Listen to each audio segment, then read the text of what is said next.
All right, 6 o'clock, I'm going to call the meeting to order. All board members are present, with the exception of Michelle Lewis, who is excused this evening.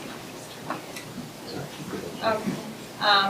First up is the review and approval of the January 28, 2025 public meeting minutes. I'll make a motion to approve the January 28th, 2025 public meeting minutes. Second. Discussion? All those in favor of the motion as presented, do so by saying aye. Aye. Opposed? Abstentions? Motion carried. The date and location of the next meeting will be March 11th, 2025 at Belmont High School. Next up is public communication and correspondence, if anyone from the public would like to speak.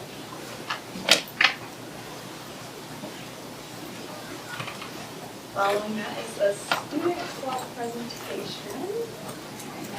Student Nerdy Justin.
Do we know what student club is doing the presentation?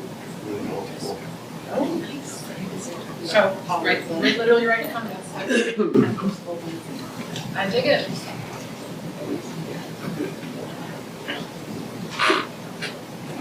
Hello, welcome.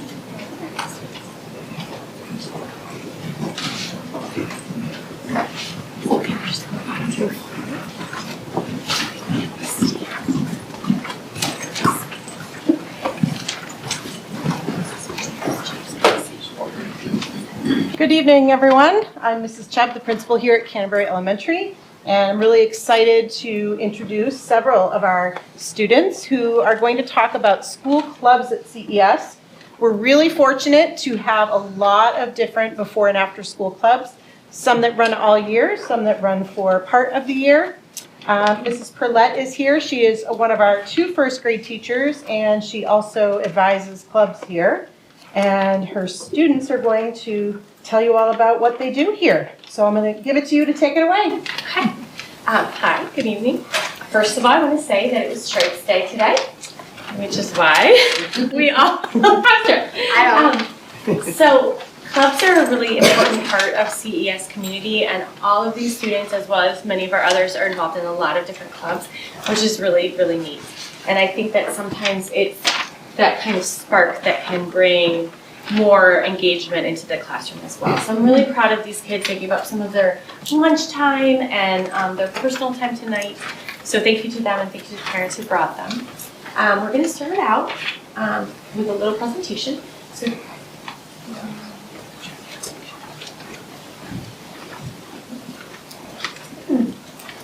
all right. Okay.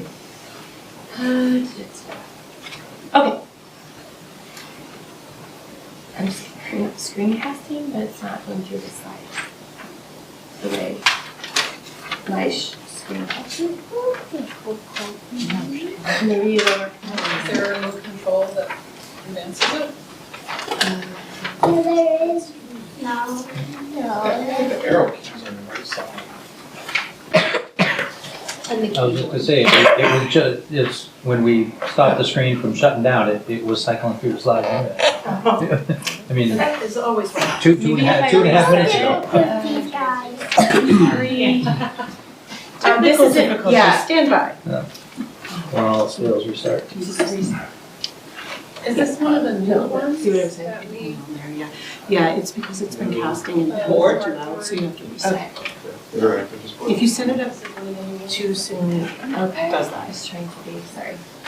Okay. Let me try one more time. So you'll want to stop. Yep. And then start casting again. Sorry. All right. Okay. Hi, my name is Timmy, and this is basketball club. Basketball club is advised by Mr. Emery, our technology teacher.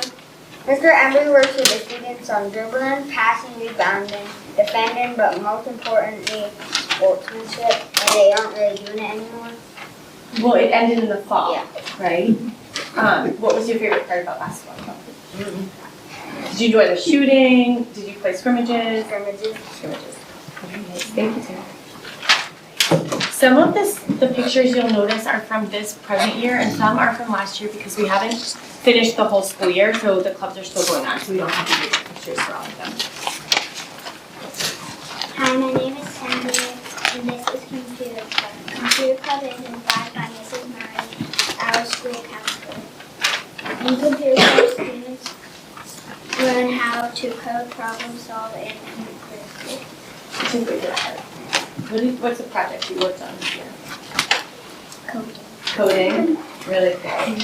So, thank you, Kenzie. Hi, my name is Eliza. This is Drama Club. Drama Club is advised by Miss McCauley and Miss Collette, our first grade teachers. In Drama Club, we are doing the play, The Little Mermaid. We have been working on our acting skills, projecting our voices, and walking while speaking. Would you tell everybody, so we're doing the Little Mermaid, not the Disney version. So what part are you playing? Odessa, which is Ursula in the Disney version. Very big part. You can tell by the way she's a drama person. Thank you, Eliza. Hi, my name is Madeline, and this is Garden Club. Garden Club is an amazing club that is advised by Mrs. Schumacher, our special education teacher. In this club, students learn how to properly plant, seed, and prune plants on school grounds. We have experience thanks to the Garden Club. Okay, and so Madeline, what do you guys think of fall that you're going to see in the spring? Tulips. So they're excited to see that come to bloom. They start the garden club in the fall and then obviously take a break and then resume in the spring. Hi, my name is Ashton. This is Homework Club. Mrs. Hebert is one of our kindergarten teachers, is the advisor of Homework Club. Homework Club is when students can work on their homework with the help from a teacher. Homework Club is very nice because after you do your homework, you get to chill and relax at home. What piece of homework do you like to do at school then so you don't have to do it at home? Is it math or reading or science? What kind of homework do you do first at homework club? I think math. You usually like to get help on math. Well, because others don't really like math. Yeah, so you work on it with your teacher, Mrs. Hebert. She helps you, and then you don't have to worry about it or stress at home. Nice, thanks, Ashton. Hi, my name is Miss Paper. Miss Paper Club is advised by Mrs. Collette. Not in the script. Our first grade teacher. In this paper club, the students work and write and publish the school newspaper. In the newspaper, they include articles about CES events, jokes, word puzzles, and interviews of new CES teachers. So So in February, what was the big assembly that we are going to read about? Remember? Animal good camp, and we got to see really cool. Yeah. So they're working on writing an article about that for the newspaper. Awesome, thank you. Hi, my name is Lydia, and this is School Store. School Store is advised by Mrs. Briggs, our third grade teachers. School Store is where kids in the school sell items of school supplies like pencils, pencil sharpeners, markers, etc. Kids can bring in money for these items. Last year, the school store funds were used to sponsor a spring kindness carnival for CS students. Do you feel like counting the money in the change is helpful practice for math? Yeah, Yeah. a lot, because we do that in our class a little bit. Oh, good. So that's like your extra practice you guys. That's good, yeah. Student council, this is student council. Student council is advised by to be one of our kindergarten teachers. In student council, students help organize the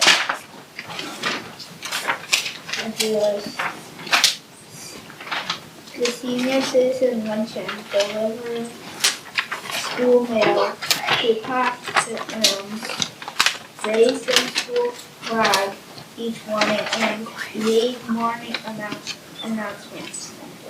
Good job, Lydia. Thank you. So Lydia, as you can see, is in several clubs. It's came back again. Running club. This is running club, and running club is advised by Mrs. Collins, our reading teacher, and Miss McCauley, one of our first grade teachers. In running club, students are working on different pacing skills for the end of the year because they will be running a 5K. We will be outside as much as we can. Did you run the 5K last year? Yeah, Did you feel like it was hard, or did the practice really help? A little The hard. practice did help. Did help. And this is volleyball club. The volleyball club is advised by Mr. McLean, our PE teacher. The volleyball club students work on serving, passing, setting, different defense skills, and sportsmanship. Thank you. And that was another club that was over in the fall, right? So lots of sports in the fall, and throughout the winter they have running club. We resume outside stuff in the spring. I'm back. This is yearbook club. The yearbook club is advised by Mrs. Barnes, our second grade teacher. We work hard on designing, editing, photographs, and advertising this year's yearbook. We hope you enjoy our very own copy. Is that how far have you guys started to put in the pictures and stuff? We haven't, we've a little bit, but mostly we've done like looking on our computers and looking at the photos and seeing like good photos and bad, like not so good photos. Choosing your best friend. Yeah. Do you like that? Yeah. Thank you for doing it. It turned out wonderfully last year. And that's the culmination of our presentation.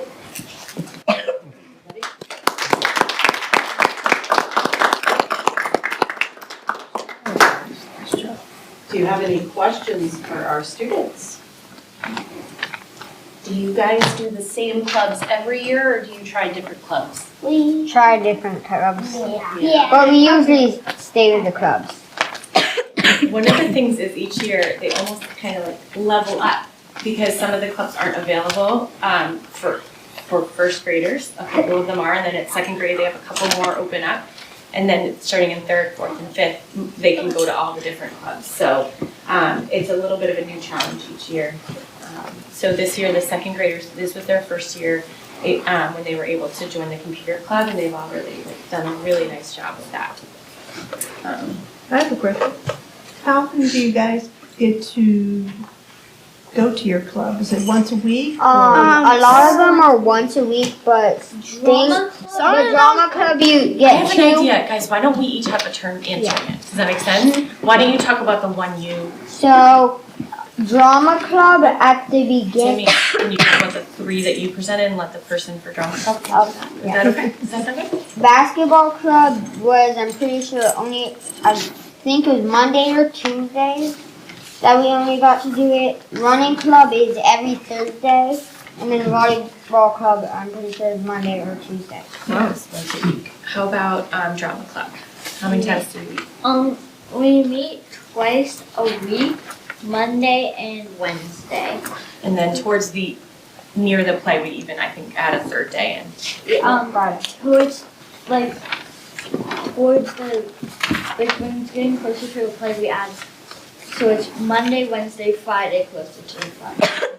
What about garden club? Garden club I think was on Wednesday, like once a week on Wednesday. Computer club? It's every Thursday. Homework club? Homework club is on Mondays and Wednesdays. Newspaper club? It's in the morning on Monday. Yearbook club is on Tuesdays and Thursdays. On Thursdays, only sometimes a week. And school store club is on Tuesdays and Thursdays every week. And student council is on Thursdays sometimes. Yeah, a couple of them are every other, and they trade off, because many of the same children are in both in student council, so I think they do an every other.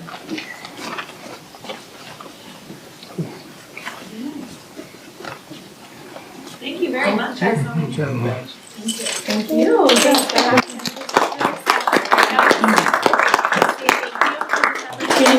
Thank you.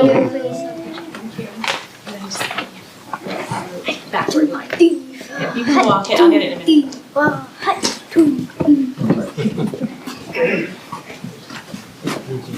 And you're right, if you're up here.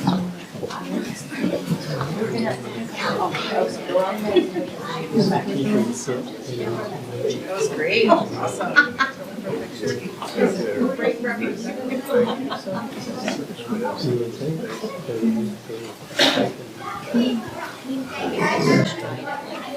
Next up is the board. So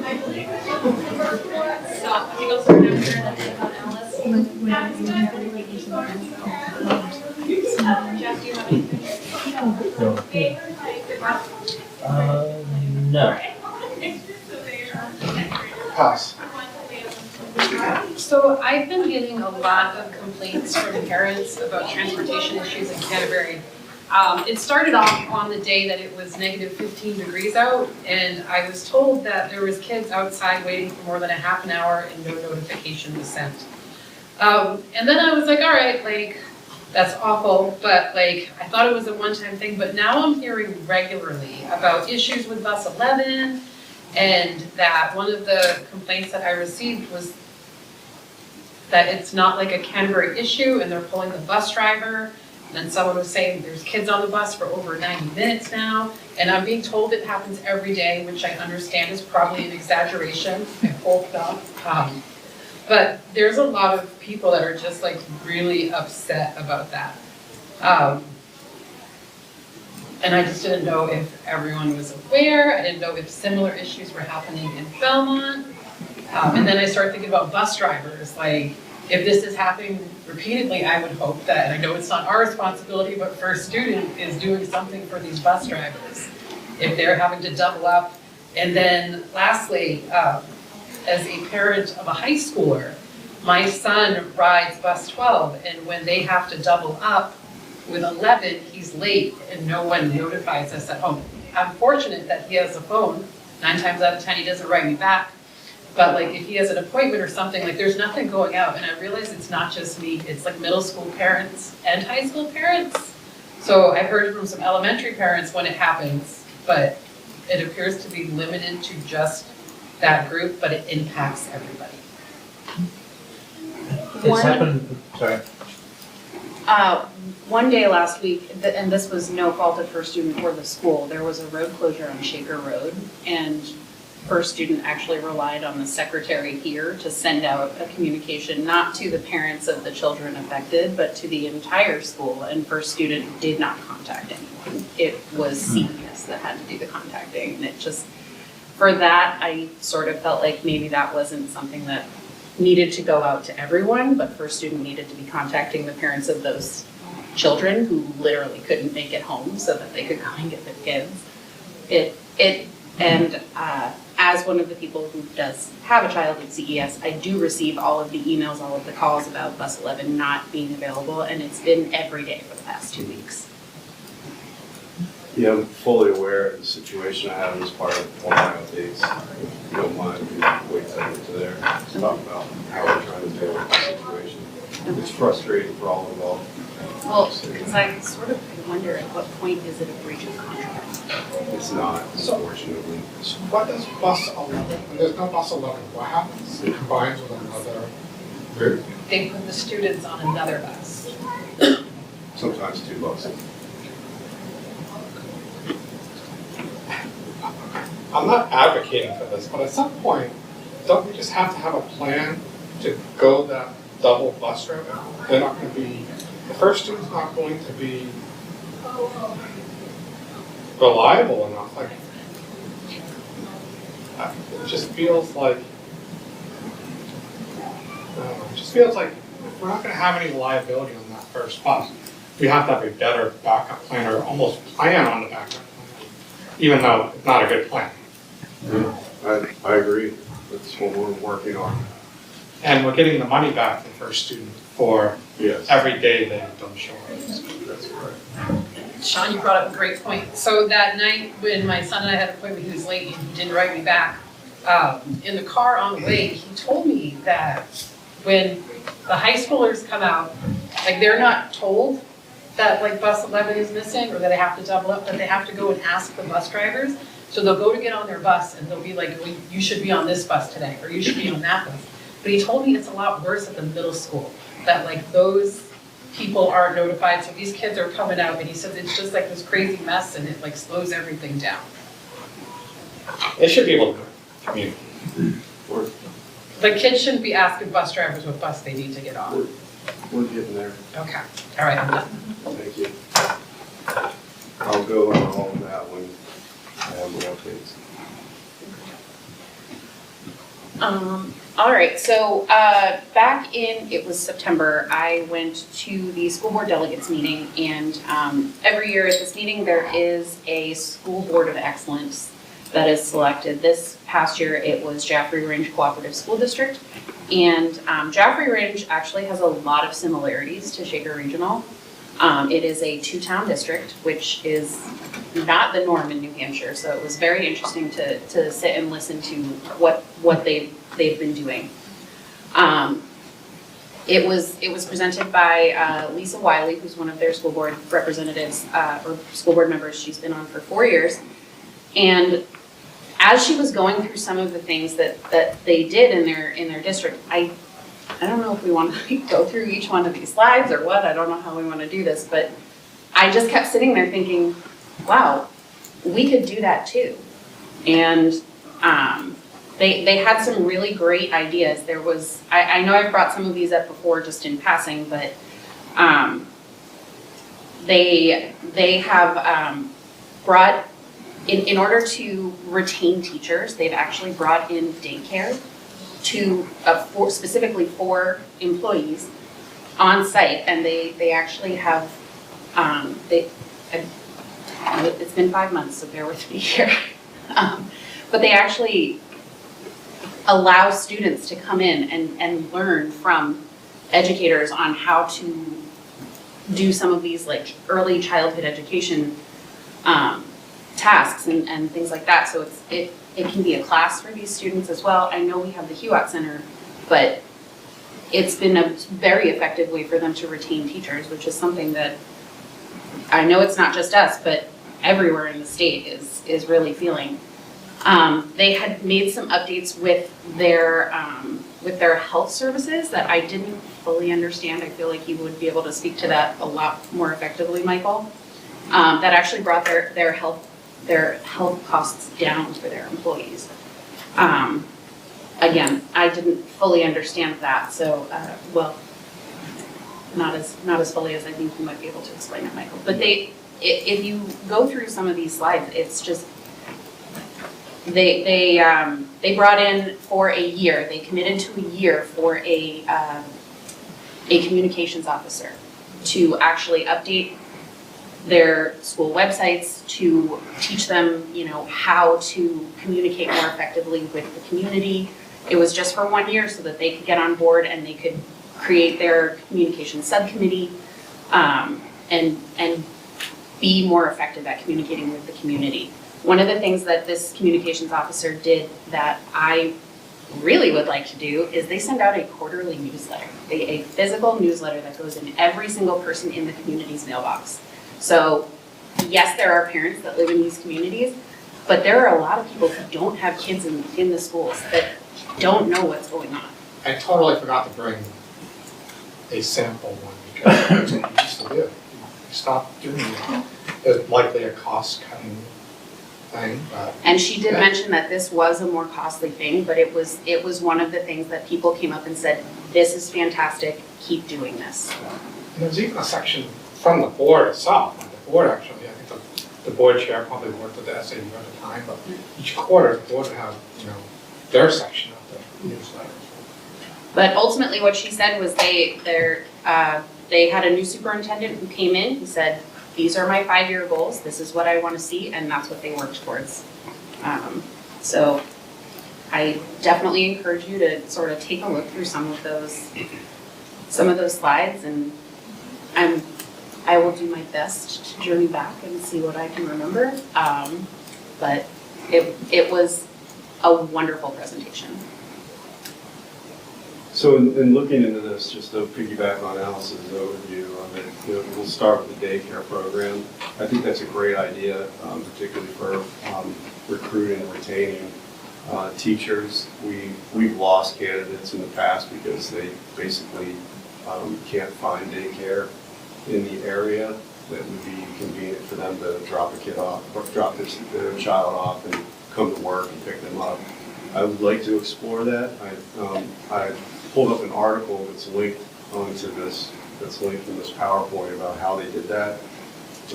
It was a grant-funded program starting out, which was funding a lead teacher to oversee the program. The high school students that are accessing that program for extended learning opportunity credits, particularly in early childhood. That's how high schoolers are getting involved. And there's a cost to the employee for their child to be there, but it's a much lower cost than if they were going to go to a private daycare around the school district. So the initial funds came through the grant, so I'm not sure how they're going to continue to fund that. If that's wrapped up in the operating budget, because you have this lead teacher role, which is a staff member, as well as they had space in Conant, which is a school that they currently have in their district. So we would have to see what we would have for space in order to make that happen. They talked about partnerships in here as well, but Lakes Region Community College has a childhood education program as well. Yeah. I don't know if there's an opportunity to partner with them to, utilize those students as well, both to help those students, but also help our district. Yeah, I definitely think it's something that we should explore, potentially get creative. I think the other thing we need to do is find out if it would be a benefit to our employees, our current employees, not only those that we would need to hire, but do we have employees that would take advantage of it? to the point where that revenue source could sustain the program, which is what I believe they're hoping to do. So you just led me into another question. Would it be only for district staff, or would there be opportunities if the numbers for district staff were lacking? Could you open it up to somewhat of the community as well? I believe so. I believe they have a cap, and I believe that the level of employee participation has reached that cap. So I'm not sure if they've ventured out to other options, but I think we would start with what we would do with our current employees and those that might be coming in and then see where we would be. I think that would just be a question for further down the line, Yeah. if this was something that we could sustain. I think it's a great idea, something we should explore and continue to look into it. One of the other pieces that was really different than what we would be able to offer is that they're talking about expanding on their CTE center. They are a regional CTE center, so they have all of those programs and course offerings right there because the CTE center is located in their school district as a regional CTE center. I had a question, I gotta find it. The school district sent its application to the Department of Ed, blah, blah, blah, approved the district could receive up to 75% of the design and construction costs. Yeah. They're still providing that type of help? As long as it fits within the $50 million budget limit that they have for school improvements each year. Because what they're basically doing is renovating their center. One of the other things it seems that they have going in their favor is a strong connection with a well-established recreation department in the town. It helps not only with space, but also for programming, which I don't necessarily feel we have that strong of a established rec department, if you will, and space available, particularly in Canterbury. There is one in Belmont. You let us have school space, so thank you. We would like to maintain say, that partnership. the rec committee right over I here. know, so that's a tough one, by all means. Alice, you brought up the health insurance. So they were able to have a savings because they went over to the consumer-based health insurance plan, and we've had that in place for years. Okay. We made that switch how many years ago? 10? 10 years ago. So this supports staff and administrators. Yeah. Well darn. One of the other things in here too. Did you is- say just support staff and administrators? Yeah. How come not every? Because the teachers are in negotiated agreement and they won't change. We've never been able to get them to change during negotiations. But we also discovered that that's not necessarily a cost savings as it was promoted in the original, when there was this move going from current plans to this consumer-based plan. Districts haven't been seeing that benefit like they were seeing at the beginning of these consumer-based plans. So And next year, the deductibles are going up for the employees on these consumer-based plans. So that So it's costs, going to cost the employees even more. that cost savings is starting to double, if you will. So both the district and the employee. Speaking of health insurance, and it may be the wrong time to bring it up, but when they were, problem solving and trying to come up with different strategies, I've wondered for a considerable amount of time why school districts don't start banding together to increase the risk pool, whether it be, small regional or statewide for that matter. To have the larger the risk pool, ultimately the less premiums. And I'd love to hear districts start talking to one another and start asking those questions and saying, hey, can we start teaming up on that? That was one of the reasons school care was formed, was so they could have smaller districts join and come in as a pool.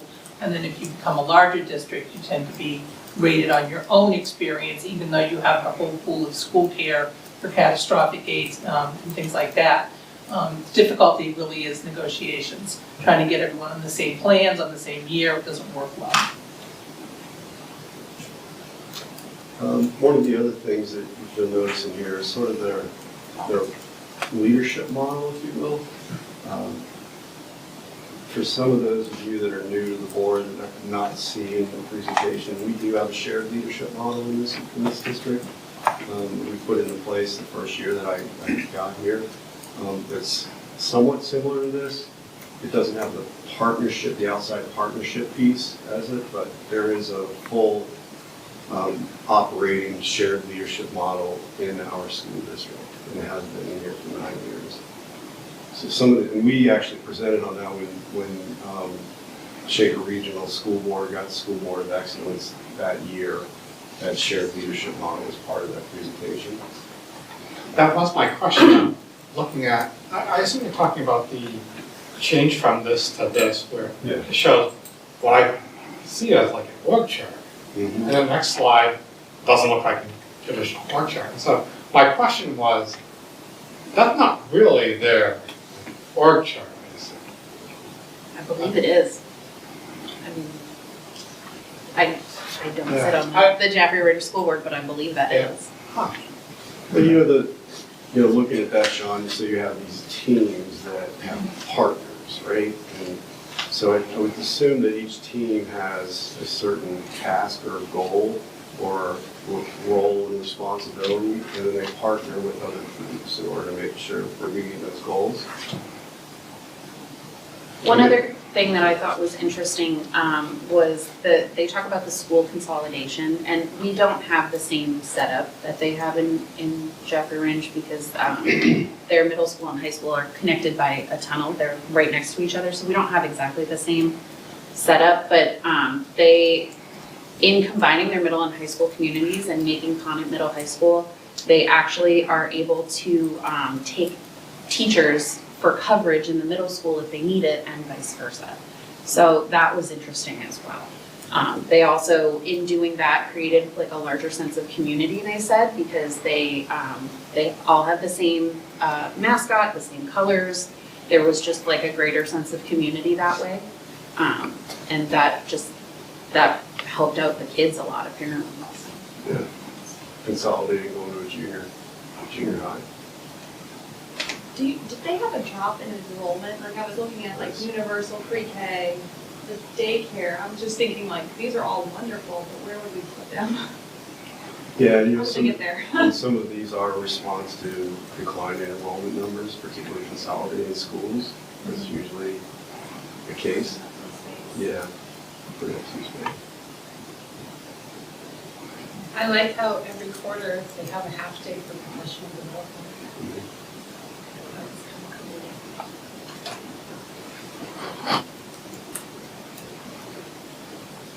So I'm hoping to reach out to Superintendent Duncan and just get some more information on how they're sustaining. I should say more information on how they start up the daycare program, but more importantly, how are they sustaining it at this point, and what's it look like in the future? Because I think that would be a great option for our employees, and particularly for some of the families in our region, if that's the case. So I'm going to reach out to them and maybe also ask a few more questions about the model that we have with this teaming and partnership. Can't do much about the CTE piece.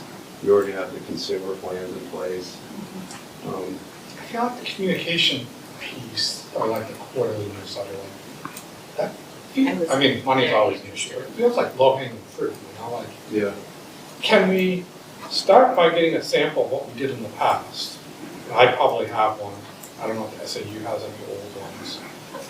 But then also just a ballpark of what would that cost us for, 4 mailings a year to the entire Canterbury, Belmont community? Maybe that's a question for Superintendent Duncan. What is their, cost would look for that? Because that's something that I am very, very interested in, because people, especially in Canterbury, which is obviously are very, very small here. So the number of people in Canterbury does not equal the number of children that are enrolled in the school. And I feel like that would be something that's. Yeah.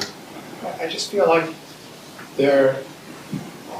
in general, there's a lot of unhappy people nowadays, especially with education and the cost of education. That feels like a simple way of getting to the people that don't have children in the school with information.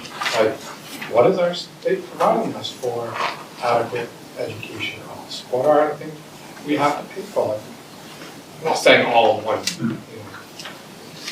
one quarterly message, but that's stuff you can sprinkle in over the course of the year.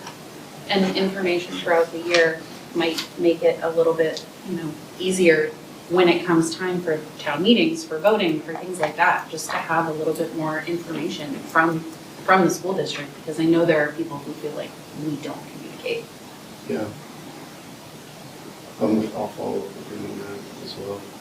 And, some of the great things that are happening in the schools are part of that newsletter, and you get them in your principal's reports that are somewhat quarterly. But if to put it all into one newsletter would be great. Our annual report, which I handed out, will also be available voting day at the booths. Really captures a lot of the great things over the year that have been happening in the schools and in the departments. So I'm hoping that people grab those and read those as well. So it's not like a quarterly newsletter, this is an annual newsletter. And this one it's not a huge newsletter, it's 2 or 3 pages tops, just enough for you to get information about this is what we're doing, this is what's coming up, We're probably looking at, in the area of $200 to $250 per household. Once you print it, mail it, depending on what we can get for pricing for printing, whether or not it's color, or black and white. If I had to guess, it's probably like in Belmont, it's probably 4,000 households. I'm sure Superintendent Duncan can, because they're all very, very similar in size. Right. Yep. So I think you can probably shed more light on Yeah. that. We can take a closer look once we have a little more information. One of the things they touched on was their partnership with Franklin University. And so I just took a few minutes and looked up Lakes Region Community College because I know it's very close in proximity. And as I looked through their course of programs, obviously there are multiple ones for early childhood education. So it may not be that we have to put one here, maybe we can convince someone else to do it and put our staff students there. But also they have a paramedic certificate program. Like that would be something if we could work with them to allow them to come do the games that we were asking paramedics to do. Like just kind of think of different, they have culinary arts, like all these different things that we could create a mutually beneficial partnership for. Just a thought. I know they have the classes for the high school, but maybe there's more we can do together because they want their students to get experience. We like discounted or free stuff.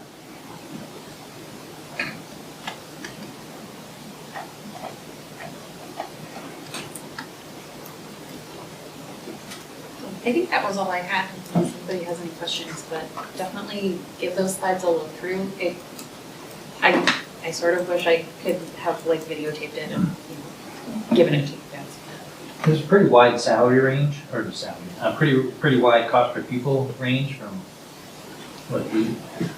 18 and change all the way up to 25. I think that goes elementary to high school.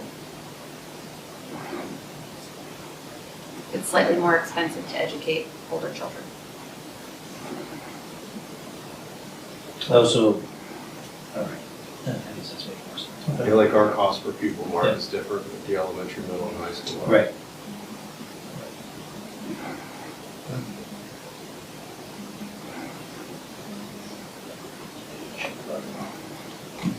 Thank you for sharing all that Yes, thank information. you. That's great.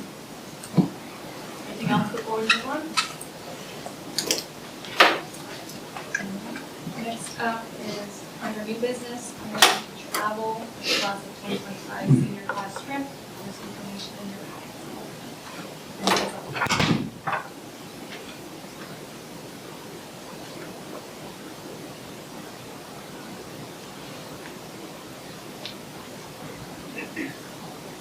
Motion to approve travel for the class of 2025 senior class trip.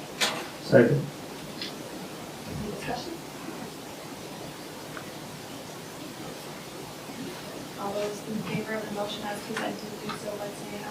Aye. Opposed? All right, moving on to business administrator report. So I have been in touch with Greg Kaninsky, who was the gentleman who spoke at the deliberative session about grant writing. He's provided me some information about the congressional grant, and there's a webinar tomorrow that I will be attending for that. Problem is the deadline for the grant is 28th of February for this particular one. But so I have reached out to him, we've talked, and we're going to be doing some more communicating and hopefully get some other ideas for the grants. Good news. Budget development, deliberative review. So after the deliberative session, I prepared the ballot, which will go to print. The only thing I have not done was assume that the board was still not in favor of the revised petition warrant article. So I would just need to know if that is still the stand of the board to put down. Yeah, we just need to reaffirm the board's position on that one. Print the ballots. I maintain that position. Yeah, the language is bad. There's no point in recommending. Okay. Thank you. That was it for me. All right, to the superintendent. Oh, Those. real quick. Do we think the turnout was better than we typically have? A result of moving it to a Saturday morning? Yeah, we had over 70 people there, which is the most that I've seen. I guess what I'm getting at is, should we be looking at Saturday mornings for this rather than? I think so. More people have time to go. So I also think that this is a double-edged sword, because I know that there are a lot of parents who could not come because they have kids that either play sports or they just do things with their families on the weekends. So I think that this is a double-edged sword. I don't know. Yeah, well, that's why I asked, because I know people that couldn't come on Saturday. It's a tough time, and when my kids were younger, I would have trouble getting. I had to make arrangements for my own kids because Yep. one of them had to be here, one of them had to be here. So But then, the bottom line is we want as many people there as possible as well, so it's like, I mean, I guess I err on the side of whenever we think we get the most participation would be the ideal time, but I don't know, could I coincide, I don't know. The interesting thing, if there's only 2 Saturdays that can be used for a deliberative session, and Belmont is already using one of them. And so this Saturday that we used That was the last. cutting it very close. That was the last Saturday that could be. That was the last day. Last Last day, day, so like, yeah. if we had snow that day, it didn't cross my mind. We would have been having the deliberative anyway. Yeah, we would have had it no matter what. So there's no snow day. So even if we decide on a Saturday at some point, if the calendar falls the way it did, we couldn't have that be the deliberative. It's too late. Like, it's, you don't leave yourself any room for weather issues or anything. I will say, I think that we need to pick a snow date and advertise it for next year. That was one of the big complaints that I got. Some people were saying we should have held it on Tuesday with snow date on Thursday. At least put that out ahead of time so that people can be aware. It's easy enough.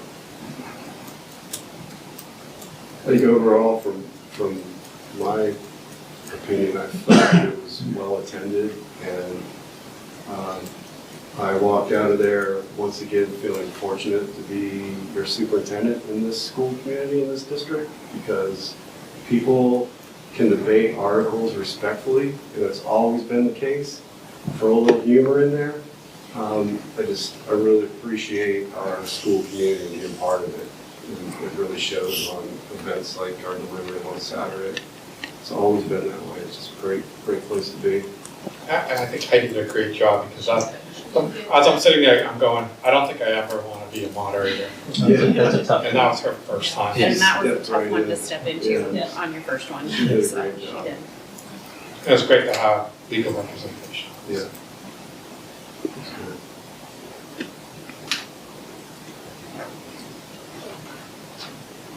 All right, anything else for you to update us on? Oh, I have updates. I have several this Okay. evening. I'm going to jump right into the bus issues because it was brought up earlier. We're all frustrated with the bus issues. I'm going to go to the day that the buses were 45 minutes late, just so people are aware, and there was a notification. I received a text before 7 a.m., it was like 6:30 in the morning. I received a text that the bus was running late up to 30 minutes and that parents were notified. So at that point, I'm going under the assumption that I don't need to make an all-call because first student was notifying the parents. So it was after the fact that I found out that parents were not notified. I touched base with first student. They guaranteed me that they were hand dialing. They were punching in the numbers to call the parents. Well, it could have been just to that one bus when it impacts several other buses. But again, parents weren't getting that. So the all-call system on first student was not employed. They're still having somebody actually dial numbers of families to make those calls. We know that's very time consuming. It could take as much time as the bus is being late to call a parent. Back in the summer, we talked about this, and I brought it to the board about, they purchased a software called Versatrans. And we had questions about student privacy around providing personal identifiable information to this third party, which would be not only first student, but also Versatrans. So we had to make sure that they had a agreement that was approved in order to provide that information. This is a state consortium of approved vendors that have signed off on what are called DPAs and they did. So we were able to link Versatrans with our student information system, ALMA, to get the information to first student so that they have every student that needs transportation, what bus they're on, and routes are developed that way. Thought everything was good to go until we started running into these issues. The other selling point of Versatrans is that there is capability for first student to do an all-call out of Versatrans. That was not set up, and I don't necessarily believe that they were pursuing that at the beginning of the school year until these issues started coming about, and I got involved, and Brandon Pattison, our director of IT, asked him to get involved to help them to make sure that those calls are coming out from first student. There's also an app that's attached to Versatrans that a parent can opt into that will actually be able to track the bus so that a family standing there 5 minutes, might be late, might get notification it's late, they can go back inside, they can actually see where the bus is. So we're working on all of that right now. It's been an anomaly this year with driver absences. Not necessarily vacancies, but absences due to illnesses, due to bereavement leave. We did have a bus driver go to another district. However, I've been guaranteed, in a sense, as well as a really high level of confidence that people want to drive for Shaker Regional School District. So filling the positions aren't an issue. They want to drive for our district, particularly because of the relationship the drivers have with our administrators. So filling the positions, we're in a better position, according to first student, than anyone else in the region. But it's tough to get drivers. They do have sub-lists, but that's very limited as well. So for those of you that work with me for a long period of time, I like to fix things. If there's a problem, I want to fix it. I want to get involved and fix it. I'm really torn. I'm really struggling with this because I can't put a driver in a seat. But what I can do is help with the communication, which I think is really where we're at this point. I think first students still going to struggle with them owning the communication piece at the beginning. So I think we're still going to have to put out those notifications. And on top of notifying through our school district on-call system, Power School had a problem. Power School runs School Messenger that sends out our all calls. Power School had an issue. That's why the other day some families were, when they went through our School Messenger notification for a light bus, some families received that message 10 times. So there are issues that we're trying to deal with. I just want people to realize that we're just as frustrated as everyone. I think that what we can address in the immediate future is the notification piece. And I'm requesting the first student lets us know if there's a change in busing, particularly in the afternoon, before noon, so we can get a message out to families, so it's not later in the day. So we're just working on the messaging and the communication piece, and working with first student on the Versatrans piece as well. I'm just hoping people know that we're not just sort of letting this fly by. We're trying to solve the problem. But I can't put a driver in a seat. Only they can do that. It's our Gilmington school bus running our routes. Yeah. Yesterday. Yeah, they pull. Yeah, we have a Gilmington bus that goes by our house every morning before all the first week stuff. But has anybody started asking the question is, what do we see transportation looking like in 3 years, 5 years, 7 years? And if we're asking that question, are we putting our head down and shaking our head and going, I don't know? Yeah, I don't know, Mark. A lot of that stuff's in the air right now. I will say I appreciate your comments at the deliberative session answering that question that Caitlin Thiem brought up. Some of this is really just out of our control. Well, it's terrible to have to stand there, as a board, and again, as a superintendent, to stand there and say, I don't have an answer. Yeah. And that's not a comfortable thing to say. So that's why I asked the question is, whether it be Shaker or whomever else, first student serves, are people starting to get together and say, hey, is this solvable in 3 years? Is it solvable in 5 years? What does it look like? Yeah. And there's been efforts, particularly at the state level, because it is an issue across the state for bus driver shortage, where they're trying to really streamline the certification process.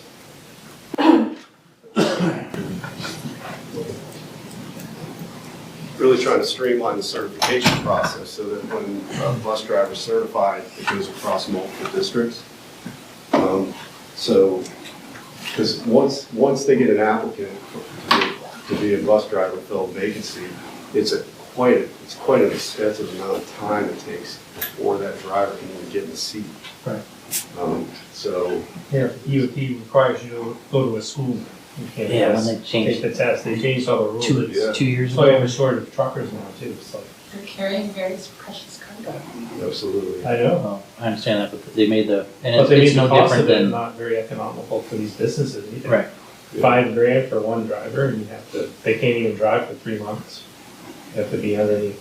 It's bureaucracy at its best. So one of the complaints that I keep hearing is that it's always Canterbury, it's always bus 11. Regardless of what bus driver calls out, it's always Canterbury and it's always bus 11. Is there a reason for that? Yes, there is. Let me start by saying we also have not as frequently issues in Belmont as well with bus driver shortages. Not nearly as frequently as Canterbury. The reason that was given to me as to why it's always bus 11 is because it impacts the fewest number of students with the lesser amount of time added on to the ride. If you're to impact other buses, it impacts a larger number of students, and the ride is actually longer for more students. So Which I see as an equity issue. I can appreciate that, but I think it would make us all feel better if we actually saw that information. Like, I would want first student to provide that information. Like, what are the numbers? What is the comparison between the bus route times? If I were in Canterbury, I would like to see that data that they're alluding to. As a person with a child on bus 11, Yeah, that'd be great. As a person with a child on bus 12, who they normally merge with, I've been told that it's 90+ minutes for high school and middle school kids. Yeah, when this happens. So is there any way to spread or rotate the pain around the different routes? I mean, in Belmont, we've seen a couple of the mornings, where, my daughter was waiting, only one day was really bad, where I told her, I said, go inside, we'll arrange a ride for you. But if it's habitually happening, to Canterbury, I mean, I'd like to see some of that, pain shift between routes in Belmont and routes in Canterbury. But I also know that if you pull a driver from Belmont and stick it onto a route in Canterbury, they're not gonna know the route. So I don't know. I mean, that's why I just said, is there a possibility to try to, spread some of that pain around? Yeah, and I asked that question. I want the board to know that I'm personally calling parents that have reached out to me via email. I'd rather talk to them on the phone about this because there's a lot of variables involved. One of the parents definitely talked about, well, can't we spread out, in your words, Mark, the pain? And his comment too was that, and I understand that just makes more people angry, right? So you're spreading the pain out, which means you have more frustrated families, which, again, there's no winning with this situation at this point, which is difficult. The data, you get the data. I'm just not sure what you would do with it because it's sort of out of our control. I do feel though that first student, particularly those that are managing the hub, aren't skirting the issue in any way whatsoever. I really feel like they're doing the best that they can with the resources that they have. Like the Versatrans piece, their assistant manager is the one that's leading that charge. Well, he's on a bus every day. We'll pick up and drop off. Same thing with the manager is driving the bus. So they're pulling, the dispatcher is driving the bus. So they're not just saying that we're just going to keep this a status quo. They're doing their best too. And I feel that way. I wouldn't say that if I didn't feel that way. And I'm sure they're getting it from parents too, so I have to imagine that they're trying to resolve this issue. There's one thing that bugs me about it though. How come it's always the afternoon? Why doesn't this issue happen in the morning? Because things have popped up during the day for some of our drivers. Because we all know sometimes our days start off great. I totally get that. I was just told it's not an issue in the morning, it's only ever in the afternoon. Yeah. Which I was like, so are they pulling our drivers and putting them elsewhere? You have a lot more buses running in the afternoon than you do in the morning. Correct. For a variety of reasons. A lot more routes to cover. So are they pulling the Canterbury driver and having them drive other towns, or? No, it's a vacancy. We're having the same issue next door again. Yeah. Almost every day they're not running the bus. Yeah. Keep being told that it's going to be fixed. Unfortunately, I don't think it's isolated to just Shaker. They increase the salaries by 50%. You might get some more people applying. Well, fortunately, then if they increase the salaries, we're in a contract till 2029. You can be on the transportation committee when it comes around then, Mark. Yeah. Didn't they just increase our contract? Shouldn't that, I'm assuming, account for an increase? Our major increase was the first year, and then it's not as great an increase over the next 4 years. I still feel like we walked away from that negotiation going, we should be looking at some type of options out there. Even if it's, even if it's after school stuff that we try to pull in the house or something. I don't know, it just feels like, I don't want to keep. So here's a question. So some of these, the bus 11 and 12. So if you have these two big impacts in Canterbury, would it be an option if a couple parents, we paid a mileage to bring, to haul some of these kids back? That's a liability issue. I know. One of the things that I think we could explore, which some other districts have, is buy a fleet of 14 passenger vans. That to transport students, particularly for after school activities and also during the day, not necessarily for our regular runs. But that could free up drivers that are taking students. The after school stuff doesn't help with what we're talking about now, Well, but I feel like it sends a message that we're looking at alternatives. yeah, I I think think we that's have to continue to explore that. I think we'll always be tied, quite honestly, to a full fleet of buses to transport our students, but to try and free up, like potentially having vans to free up those after-school activities, which would free up a driver to take on a regular run, would make a difference, not to mention reducing costs for 4 or 5 kids being transported over to a career work opportunity or whatever that might be. So what about those white 3-row SUVs outside the high school? We use those. So those are our transition vehicles for our students in the transition program at the high school. But we also use those. We've used those to transport groups like down to the State House. We've also used them to transport our golf team if they're not in use. So we do use those for other opportunities. The problem is if you have an employee transporting or even paying a parent to transport a bunch of students to and from school, then they have to follow the bus driver regs. One of the things also I found out, I spoke with a parent about who brought up the point of, it's great that we're getting these monies back. We're not being charged these monies for the buses that aren't running. Well, what about if we were to, I think this went to Caitlin's question at the deliberative session, what are the contractual obligations, and can we talk about the contract in general? Well, I can't imagine, this one parent said, well, maybe on top of this, we could fine First Student for not providing the services.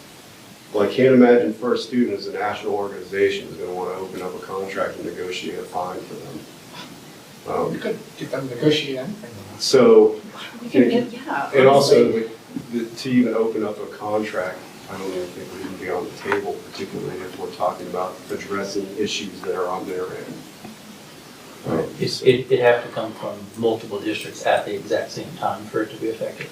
But even then, because with one hub in the region, they really have us over a barrel.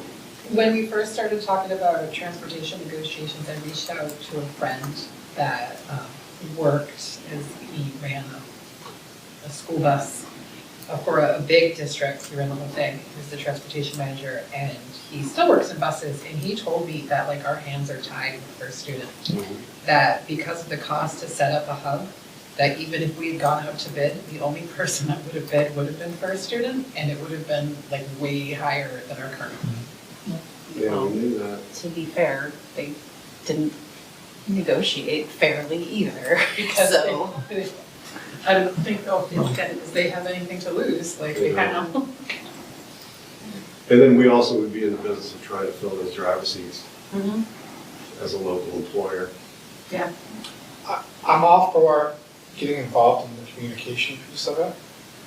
I do think we need to realize by doing that, there's a perception that we now own the problem. Because as much as we can say it's First Student, those messages coming from Shaker make it look like it's Shaker's problem. And then also, how we get the data from them, how we get the information from them. That has to be perfect, because once we start doing it, if they mess up a feed to us or the bus numbers or whatever, we send out bad information that makes us look bad. Right. And not even our fault in the first place. I know. It's tricky. I'm just trying to make it as smooth as possible. By all means, First Student has notified us that bus so-and-so is unavailable today. Yeah. And it could be a robocall, right? Yeah. And that's just the way it's going to be. And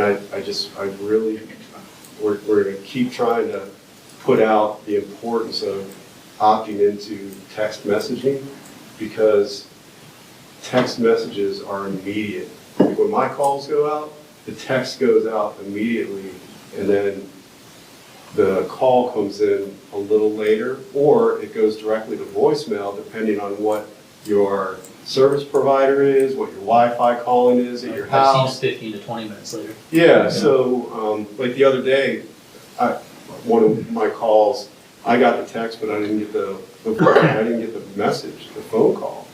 So I'm nervous on the other end at 4:30 in the morning going, oh, well, did this got me at 5 a.m.? Did this actually go out? Text Debbie, I got the text, but I get the call. And that's been happening where people aren't getting the call. So the text is the best way to get immediate notifications from our all-call system. The calls come in waves. My husband and I are on the same phone plan, and I get it 10 to 15 minutes before. So where you're on the list, which you would think you're probably, I would say. You would imagine, Yeah. but. Mhm. So we're really trying to work this out. And I apologize for the frustration. I'm frustrated as well, but it's a problem that we're involved in trying to solve it. Approximately, what is there a percentage approximately that of number of kids that rely on transportation? Like 75%, 80%? I don't know. I was just curious. Yeah. Clearly more at the elementary level than the high school level. Right. So to have that, I have several bills. Need some patience with me tonight. Just a legislative update. I'm hoping that all of you get the School Boards Association emails, and they do a legislative update. They're very good about their updates. Right now, they're tracking about 250 bills out of the over 1,000 bills that are being discussed at the legislature at this time. 250 of those bills. I took the time to read through all of those bills based on their updates. There are several bills being discussed. It's still early in the legislative process right now for the bills. But there are several out there that involve curriculum, the composition of SAUs across the state, the role of the superintendent, budgeting, cooperative school districts, special education. There are several bills out there that potentially would have an impact on education, and any of them that I see that are really coming to fruition that are going to impact our district, I'll make sure that the board is aware of it. But if you're curious and you like that kind of information, it's a pretty deep read on several of those bills, but those School Board Association legislative updates are top notch. We also get them through the New Hampshire School Administrators Association, which is top notch as well, and the School Principals Association sends it out to all the members as well. But from a board perspective, the School Board Association is the best way to stay on top of those legislative bills. One question I had on that was, at what point should we as a board get more involved? Because I don't know if anybody submits testimony that they've written, probably not in person, but should we be doing that at some point? And which ones should we be spending time working on versus ones that I don't know where time? Like, I just feel like we don't do that enough. And I don't know if they read it, sure. Do they care? So the feedback that I've heard, particularly from representatives and senators, is that they like to hear from people other than administrators. They want to hear from taxpayers, which would be board members, and that goes a long way, quite honestly. I think it's important to, if you want to get involved, just read some bills that you feel that would be of interest to you. I've worked with you on putting together a testimony if you wanted to and understanding the impact. Also just reaching out to our local representatives and senators and building those relationships as a board member is a good way to do it as well. So you can get as involved as you want or let it play out. I think between the 7 of us, we probably have varying levels of how much we read those, pay attention to those, or whatever, but not to add more to your plate, but like, maybe it'd be helpful if the superintendent said, these are a couple that I think are gonna really, could impact our school district. It might be good for the board to pay attention to these, and that's a sign for us to maybe come up with a joint statement that we give to our local people and to the state or whatever. Yeah. Yeah, and I'll definitely do that. Right now, I said it's basically, it's early in the process, so if I see some of these are making it out of committee and to the next step, because when they come out of committee, there's a recommendation like ought to pass, which means that it's coming out of the committee with the recommendation that the next phase of the process they should pass it. So they just keep track of some of those bills and if they. It's like you said, there's so many bills, it'll get overwhelming. It's tough. Trying to pay attention to this stuff. And I found it fairly easy to reach your local representatives, not very easy to reach at the district or state. So yesterday they sent something out about a special update to a Title IX policy. They actually recommend you waive the review requirements and just adopt it based on changes. So like these are probably things we should talk about. Yeah. I know I only have one meeting left, but you may want to consider like having people like sign up for like a month to just read this stuff and kind of maybe bring it back. So I have that. Because it can't all rely on you. I have that as well. So this is so not only with all of the bills that are being discussed at the state level, clearly there's all kinds of things that are happening at the federal level with change in administration, with executive orders, and so one of these being the Title IX. They're reverting back to the 2020 Title IX rules.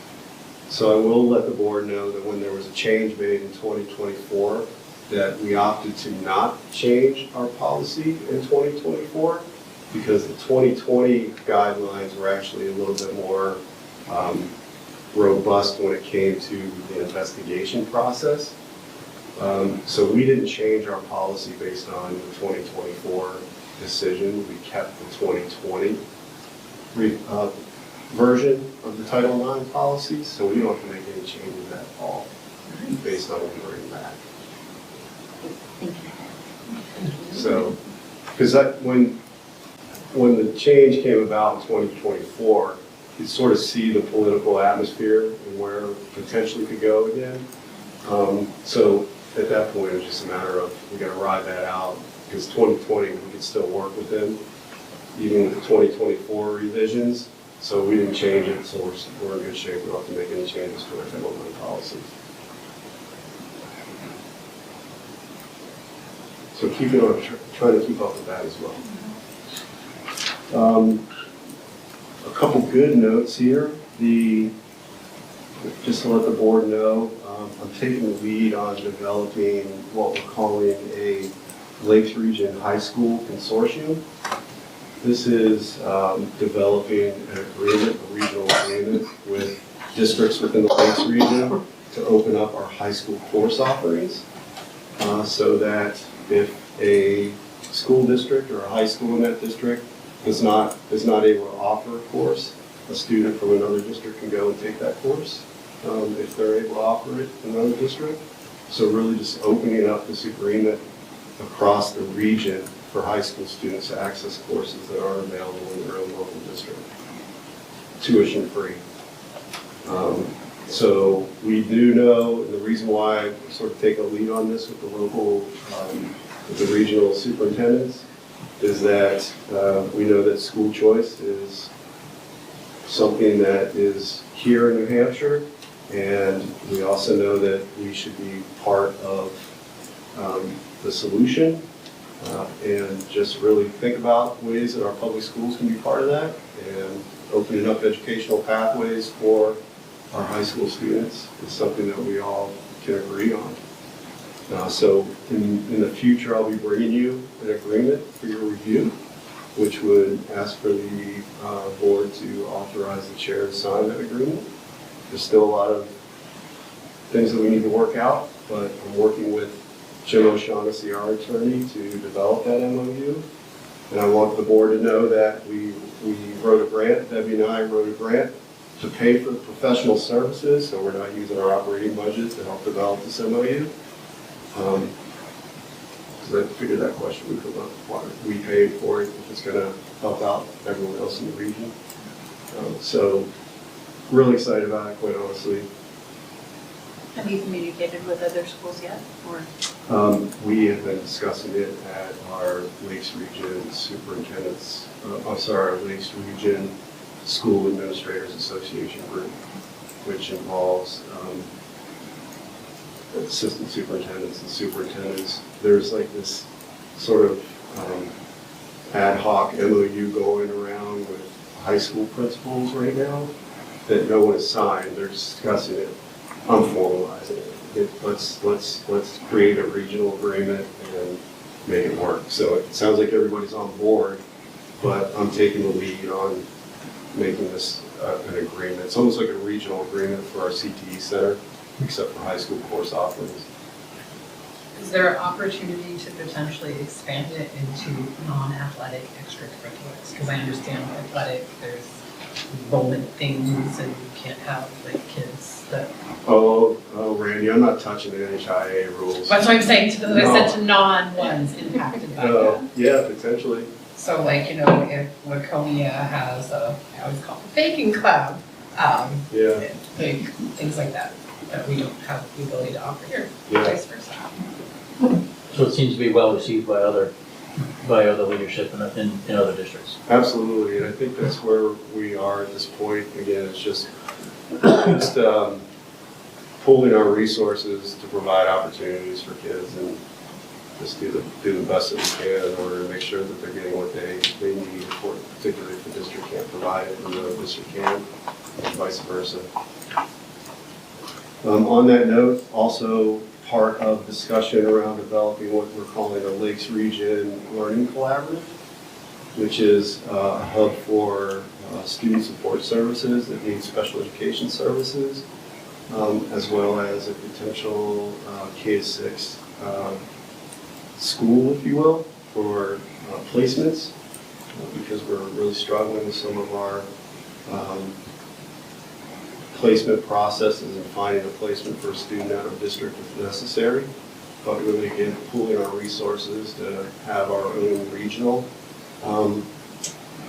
learning collaborative where we would have service providers as part of a hub, and those service providers potentially would go out in the schools, but also service students that are in that school.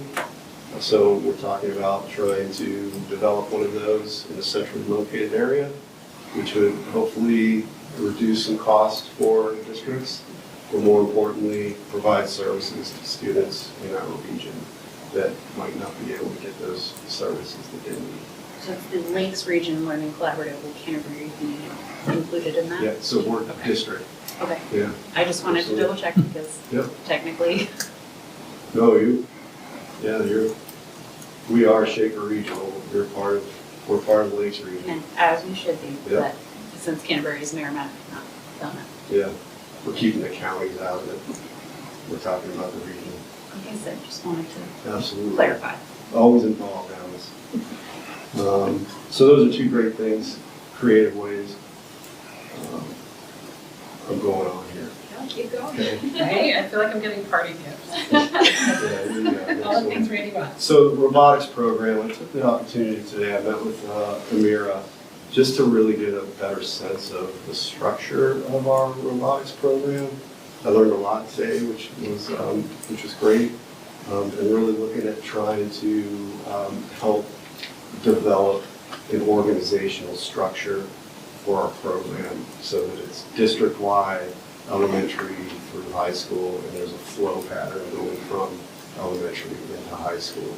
It seems a little sporadic and it's organized, but not to the degree that there's a sense of a flow, if you will, from elementary to high school. So knowing that there's potentially this director position that's in the budget, and if that makes its way through, in the default, whatever that looks like, That director position clearly would be under my supervision because it's a district-wide position. We'd have to look at job description for that. But with me being involved, particularly if there's a director, I'm going to put some organization to it so that our kids are getting the opportunity within our district and all the policies and procedures are being followed accordingly. With potential of opening it up to other students potentially out of our district to come in. One of the things I recommended is that we look at some sort of nonprofit organization that could take this and be a funding source, because I can't anticipate we're going to be putting a lot of funds into the operating budget, particularly at the beginning to feed a big program, if you will, and the space. Like, I don't even know if we have the space in the elementary school, particularly BES, to lay out a field and storage and all of that. So, great conversation. I'm involved. I'm just going to try and put some structure to it so that our kids can continue to see some success. And then the last thing, Debbie's put together a voting guide that we're going to send out. She started working on that today. So we'll have a voting guide sent out to all families to get them in the future. That's my updates. Sorry that were lengthy. Thank you. Next up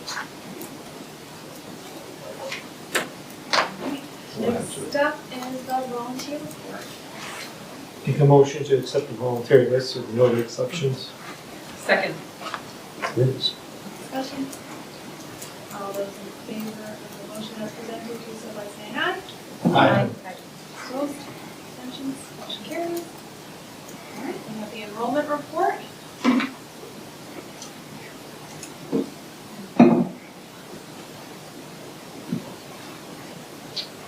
So as of February 1st, our district total is 1,117 students. 10 students fewer than was reported in January. Majority of these students are moving out of state. It is getting really cold. Yeah. Yeah. Well, I was just gonna say, I mean, is this, and you may not be able to say, I mean, is this a typically transient population? Is it a, okay. I mean, this is the time of year that Right. Leases are up and Yep. so forth, but no, this is one of the first times I've seen over the past couple of months, people are actually just moving out of state, not going to different districts, moving out of the state. Is there any particular grade level that's affected the most? You know, it's across the board. It's because you'll see some of the families have students in all three levels. There can be 3 kids out of that too.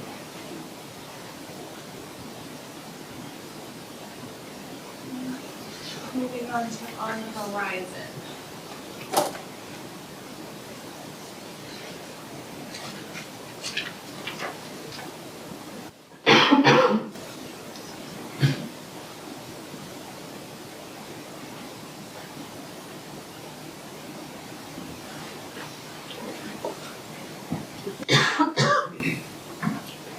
Pretty straightforward. Is there anything that you're anticipating wanting to put on there?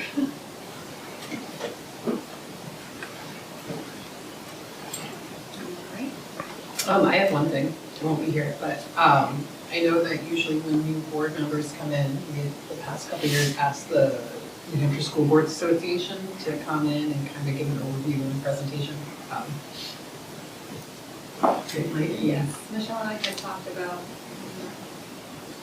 maybe quite a bit, but what was something that we're interested in having happen again. Yeah, we have it on April 8th. A refresher is always good.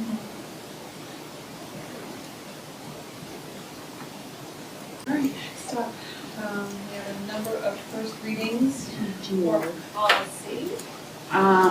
Yep, so the first one we have is GBEB, which is the conduct of employees. We made a few small changes here. I do actually see one more small change that we need to make, Michael. On line 11, it's oversight of students. It just says oversight students right now. So we did add, the most notable add is that we added a portion about failure to abide by this policy for the conduct of employees. That was the most notable change. Is this change something you came up with, or is it? So this is something that is in the New Hampshire School Boards Association policy. And I noticed that we didn't have it, and it seemed like an important piece. Does anyone have any questions about that one?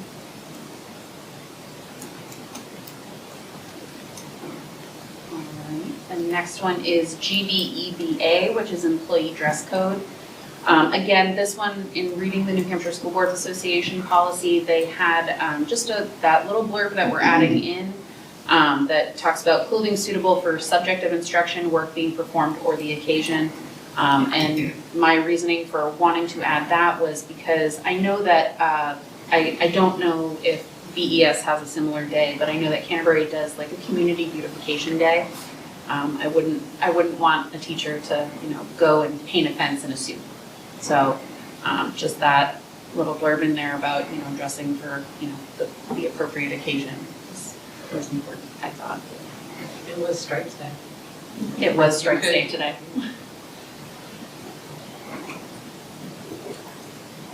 Any questions on that one? All right, and GBEBC, this is employee gifts and solicitation. We added, this just called out companies or organizations, so we added in the verbiage to include individuals for that. I think you can strike that first or, just put a comment there. Yes. Yes.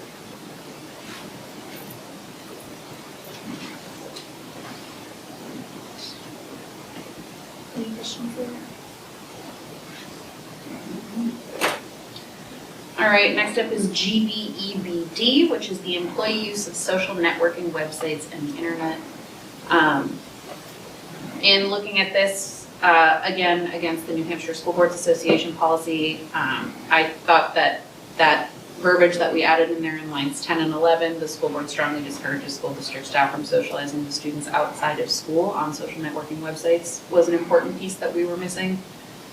And then just a small grammar change down there at the bottom.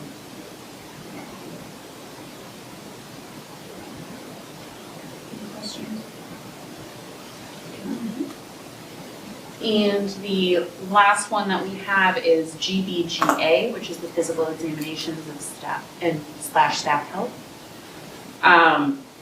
We added or authorized healthcare provider because it's not necessarily going to be a licensed physician based on whatever your healthcare services are. So that was the change that we had there. This is just a first reading, so we don't have any of these up for action. Feel free to take a look at them when they come up for second reading if you have any questions or anything. We can discuss.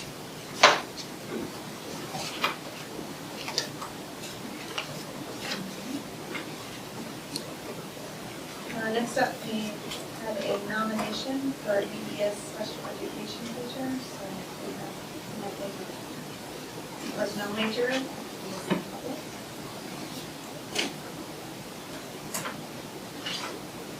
Motion to accept the nomination of the special ed teacher at BES. Second. Any discussion?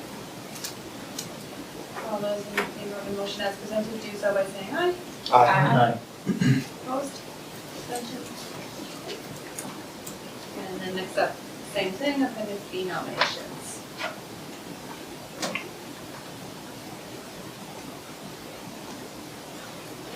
Make a motion to accept the Appendix B nominations.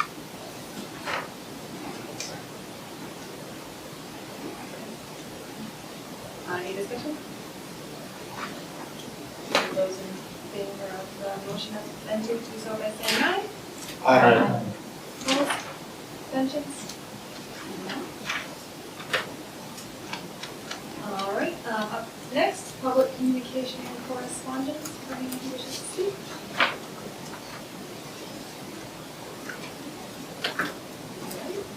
Being none. Do you have anything for non-public, and then if anyone else does? Okay, just a motion. Make a motion to adjourn. Second. All those in favor, so by saying aye. Aye.